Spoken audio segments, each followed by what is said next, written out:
E aí galera, sejam muito bem-vindos a mais este analisador falando do quinto episódio de Demolidor Renascido, que é o famoso episódio que eu até achei que eles usaram de forma inteligente, apesar de ser um pouco modorrento, mas é um bom episódio, pra deixar claro.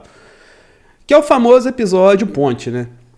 Episódio que tá lá pra inteirar alguma coisa, pra ligar um A mais B, sabe? E às vezes você não tem muito como ligar, e você gera episódios assim. Que ele foi todo calcado em flashbacks, né? E é interessante trazer isso agora porque ele estendeu algo que a gente vai ver que serviu pra gente pelo menos ter uma dúvida ao longo do episódio inteiro. Pô, será que aconteceu aquilo mesmo ou não aconteceu, entendeu? Porque o episódio começa, primeiramente, com o Fisk totalmente descontrolado. Você vê que ele literalmente perdeu o chão ali e tá desesperado. Com a Vanessa debilitada no hospital. Ele tá ali brigando com o médico, tudo mais ali. E aí você pensa logo de cara, pô, ela não morreu. E ele fica pistola e fala pra VTF lá pegar o Poindexter, pegar o Demolidor, fazer o que for possível pra pegar esses dois. Sendo que já tava fazendo antes, né? Então, assim, é complexo, né? Todo esse rolê. E, teoricamente, onde ela estava era um lugar secreto. Só que a Bibi Urich chega até lá, porque ela é uma jornalista muito competente, e fala com o Daniel, né? Pergunta, pô, ela tá aqui mesmo, o Daniel, nosso querido Paulo Coguinhos ali. Ele fica pistola, fala, não, você não pode estar aqui, sei que lá, tudo mais, tal assim, eu não vou dar informação, tal. Ela joga um charminho, tipo, mínimo charminho, assim, e ele entrega, né? Porque o apaixonado, né? Quando tá na friendzone, não faz ideia do que tá acontecendo ali. Mas ele é um cuzão, então foda-se ele. Mas isso vai reverberar lá pra frente, pro lado dele também. Ao mesmo tempo, a gente começa a entrar nessa parte das linhas narrativas de flashback. E começa pela Vanessa. Porque tá lá o doutor, né, falando que, pô, vou cuidar dela, fazer o máximo, né, o doutor Merati. Né, quando ela vai ficar nas minhas mãos, você pode ficar tranquilo, fiz o que eu puder fazer com ela, eu vou fazer. No bom sentido. E daí, no meio de todo o rolê, a gente vê um flashback, inclusive eu acho que fizeram maquiagem digital nela, porque de fato ela parece mais nova, né, nesse flashback, que é lá do que a gente lembra das primeiras temporadas de Demolidor na Netflix, de ela como curadora de arte, né, e falando da sua visão, de como pode abordar, e a mulher ali, a mentora dela, fala assim, não é bem assim, né, você tem que ser mais justo e tal, assim. Mas ela já com aquele viés, entre aspas, dúbio, né, que é característico dela, que fez ela se diferenciar e, ao mesmo tempo, atrair o Fisk pra ela, que, inclusive, no episódio inteiro você tem vários flashes no flashback, de um casal na praia e, obviamente, é ela com o Fisk andando na praia, assim, com roupas brancas e tudo mais, assim. E isso é como se fosse, a gente vai entender no final do episódio, o fio condutor que ainda fazia ela viver o máximo que ela podia, entendeu? E aí a gente tem outra perspectiva do flashback, que é o match com o Poindexter. Na verdade, não começa em flashback, né? Começa com eles fugindo e se escondendo e se esgueirando pelos buracos de Nova York, né? Com o Matt tendo a ideia de levar ele, que estava debilitado, para uma amiga enfermeira. Que muito provavelmente, a gente estava falando da Rosário Dawson, né? De enfermeira noturna. Mas não chega a este ponto, entende? E aí, o Poindexter, ele, tipo, começa a falar muito sobre questões de destino, que ele lembra muito do dia que o Matt jogou ele no quarto andar, que foi o mesmo dia que ele matou o Fog, e aí ele começa a provocar demais o Matt, e aí a gente entra no flashback do Matt com o Fog, também remetendo a essa fase, né? Inclusive o Fog gordinho de novo, né? Que é incrível isso. Não sei se é o ator que engordou um pouquinho, se é a maquiagem e tal, mas que ele estava mais magro na outra temporada. porque teoricamente tinha evoluído antes de morrer, mas enfim. E volta às épocas de Nelson e Murdoch, né? Que a gente gostou tanto lá na Netflix, assim, que era algo menor, algo mais intimista, algo mais até poético, né? Deles vivendo assim. E aí eles têm que defender um tal de McCoy. E esse McCoy, ele é um conhecido que fazia bullying com o jovem Fogg também, né?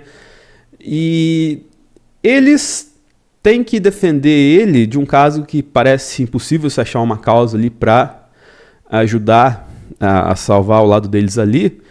E eles estão no começo. Eles têm lá um livrozinho que eles guardam dinheiro e tal assim, coisa mínima do que eles conseguem nesses pequenos casos assim. Mas o McCoy, tipo, fala, pô, vocês não estão ligados à galera que tá atrás de mim para falar que vocês vão conseguir alguma solução, né? E isso vem de encontro a uma outra parte romântica dessa fase deles, de que eles passaram o fim de semana lá ferrados com o trabalho e chafurdados em vários e vários arquivos ali. E nesses arquivos, o Fogg acha um erro de endereço na intimação que pode anular todo o processo e deixar ele em liberdade. Que é algo que é o diferencial deles da vida inteira, assim, de olhar causas impossíveis, deixar brechas e salvar a galera de uma forma honesta, não da forma que o Sol faz no Better Call Saul ou no Breaking Bad, mas eles conseguem, no meio de todo esse rolê, achar uma forma de libertar ele. E aí começa mais uma vez o Matt e o Fogg nesse questionamento de libertar ele ou não, porque de fato ele estava preso porque fez coisas erradas. E estava envolvido com uma galera errada, que a gente vai entrar daqui a pouco também. E aí o Fogg fala que, tipo, pô, ele era um cara que na infância não teve chance, diferente do irmão dele que teve chance, assim. E vai dando pinceladas, nuance de misericórdia.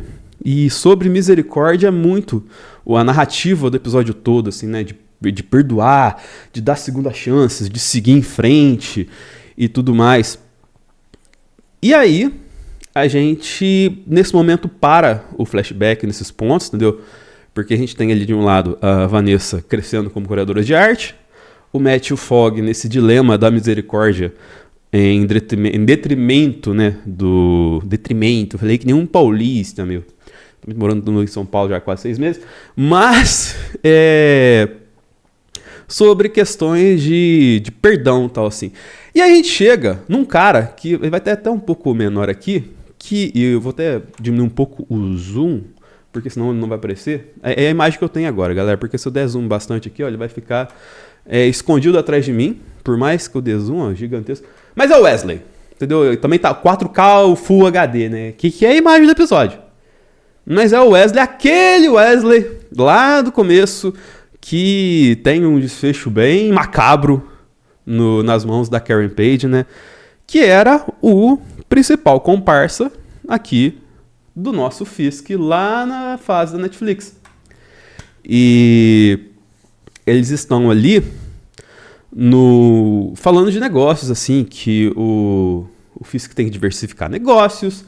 E aí ele começa a surugerir que ele trabalhe com artes, entendeu? Com artes plásticas, assim, dar uma diversificada ali para encontrar caminhos que não são tão comuns, né, de serem investigados. E eles estão indo de encontro a alguém oferecendo uma oportunidade de trabalho. E esse alguém é o Wesley, que parece aqui... O Wesley não, é o Buck. Que ele parece aqui, né, até um pouquinho o De Niro no Taxi Driver, né, o bonezinho e tudo mais. Mas aqui é um ponto que a gente tem lá no flashback o jovem Buck sendo apresentado aos negócios do Fisk. Isso é importante por quê? Porque na realidade, na linha do tempo normal da série, a gente tem que o Daniel recebeu pô, vamos lá do Wesley, vamos trocar uma ideia sobre essas paradas que aconteceram ultimamente, porque eu tô morrendo de fome. você já fica estranho porque, pô, que parada é essa desse carinha sendo gentil? Ele só é gentil quando ele fazer alguma coisa errada.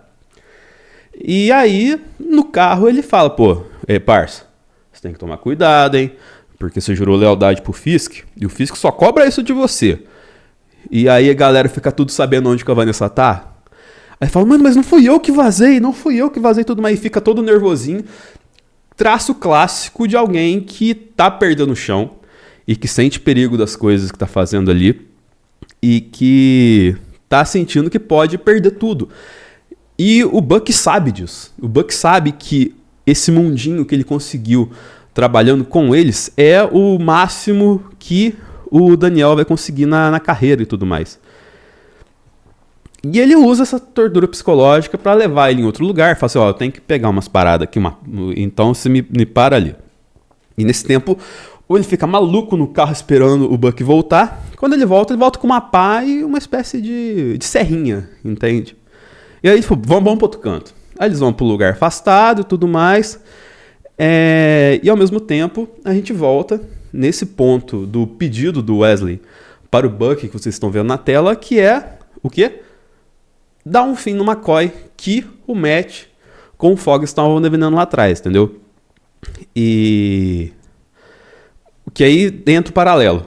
O Matt com o Fogg queriam dar misericórdia, ou na verdade mais o Fogg do que o Matt, pro McCoy, assim, mas ele dá a misericórdia e queria colocar ele em risco, né? Por conta dessa galera que tá mexendo com ele, porque uma justificativa do McCoy é, pô, se eu caio na cadeia, os caras me apagam lá dentro. Falando em termos que podem se usar no YouTube. E aí, a gente tem o ponto de perseguição ali entre os dois e tal. E vou até voltar aqui pra tela antes de chegar na parte final, pois a gente tem eles voltando ali na timeline normal, a VTF entrando até na igreja com arma pra encurralar o Poindexter com o Matt, entendeu? E nesse ponto ele é muito tentado a fugir e deixar o Poindexter pra morrer ali na mão dos caras com desculpa de ter matado o Fogg. E o Matt até sai. Só que ainda sobre essa questão de misericórdia e tudo mais, a gente tem um desfecho lá do flashback de que, pô, naquele dia lá, o Fogg teve misericórdia e pegou todo o nosso dinheiro da caixinha e deu pro McCoy fugir, entendeu? E aí mostra, né, timeline antiga também, o Buck perseguindo e não achando o McCoy lá, em cima dessa parada aqui. E ao mesmo tempo mostra o que o Daniel tava sendo torturado pelo Buck o tempo inteiro na linha normal, que é pra desovar um corpo. Eu até bati no microfone. Eu achei que na hora que tinha um corpo ali no plástico, era da Bibi Urk. Só que eu voltei no episódio e não era, só que não dava pra identificar. Dava pra identificar que era o quê? Que era um homem. Que homem é? Se era um McCoy depois de tantos anos? Não sei, não faz sentido. Mas era um homem. Ou talvez era o cara da imprensa, que aparece no começo do episódio. Talvez seja esse, mas aí, tipo assim... É mais uma segunda-feira na vida do Buck. E ainda sobre essa prerrogativa da misericórdia, o Matt vai lá, pega o Poindexter e leva pro seu esconderijo com a Karen Page, que segue treinando, entendeu? Independente se é meia-noite, 1 da manhã, 2 da manhã, ela tá saindo no braço, no box, com o saco de boxe dela. E aí, a gente chega no ponto fundamental do episódio, que é esse aqui.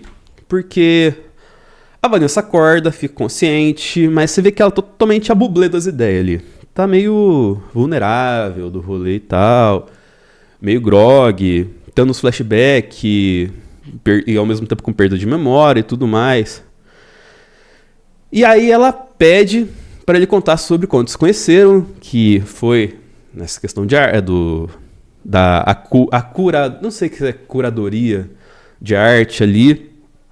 E ele fala sobre ter sorte, ela fala, pô, não foi sorte, foi um grande desígnio, né, porque você pagou muito acima e tudo mais, e tal, e tem todo um papo romântico ali, ao modo deles, sobre eles terem se conhecido, e aí ela começa a bugar de novo, né, e E aí meio que ela vai perdendo, vai desfalecendo ali na frente. Ela tava bem, mas rapidamente ela vai desfalecendo na frente do Fisk. E ele fica desesperado porque o coração dela para e tudo mais. E dá a entender, agora sim, que... Desculpa, eu estou rindo, mas é porque é um personagem da ficção.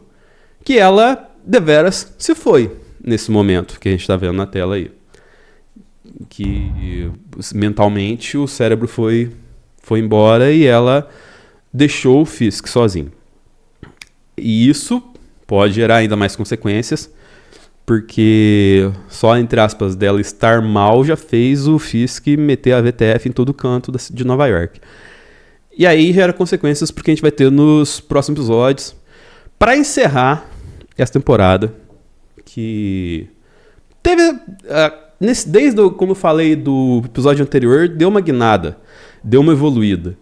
E talvez esse Fisk totalmente sem filtros agora e totalmente maluco das ideias ali, com sede de uma vingança, pode ser algo bem interessante para a narrativa. Mas vamos ver. Bom episódio e prepara um panorama legal para a gente entrar nessa reta final da temporada. A gente espera que seja uma temporada, talvez seja uma última temporada, enfim. Espero que tenham gostado desse review aqui. Espero também que vocês estejam com a gente aqui no canal. Hoje tem live no dia da publicação desse vídeo. Vou falar só de Zendaya, porque o especial dela... Não, porque só teve notícia dela. Mas outras coisas também, tem CinemaCon e tudo mais rolando. Vem com a gente. E também se inscreva, curta, compartilhe, favorite e se inscreva no Analisador pra gente sempre fazer conteúdos mais legais pra você a todos os dias. É isso e até o próximo Analisador.